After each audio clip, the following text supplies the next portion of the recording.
ئەمان هاتوون مەعاشی ئەمانە کەمەکەنەوە لە پێناوی ئەوەی برێ و بدرێ بەو شوێنە ئەهلیانە قیتاعی خاسەنی کە ئەکرێنەوە وەکو مۆڵ و پۆلیکلینیک و ئەو خەسەخانە ئەهلیانی کە خەڵکانی بیزمان و بازرگان و پشتی خۆیانی تێدایە و خۆیان هاوبەشن لە کردنەوەیاندا بۆی ئەوانە سوودمەند بن دوجار ئەبێ ئەچێت بەرەو سقووتبوونی خەسەخانەکان و شوێنە گشتیەکان کە لەمەیە باجەکەی فەقیر و هەژار و ڕەشوروتی ئەم شارەیە ئێمڕۆ بڕیارمان داوە بە کۆی گشتی وەکو هەنگاوی یەکەممان بۆ 3 ڕۆژ داوامان ڕاگرین وە لە دوای ئەوەیە هەنگاوی تر ئەگرینە بەر و ڕێکاری یاسایی و هەموو ڕێکارێکی مەدەنی و هەموو دەرگای لە بەردەمان ناواڵایە ئێمە مەسەڵەن موچەی هەموو کارمەندێک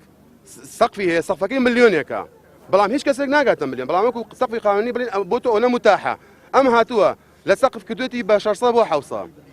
لە نسبەکەش نسبەت لە 150 بە لە 150 بە 200,000 مەقطوع و بەو سەقفەوە ئینجا تۆ ئەگەیتە ئەوەنە ئەمەن هاتووە نسبەکەی لە 150 بەگوی بە لە 140 مقطوع 200,000 مقطوعی لێ بڕیوی سەقفەکەشی لە ملیۆنەوە کردی بووە بە 600 بۆ 700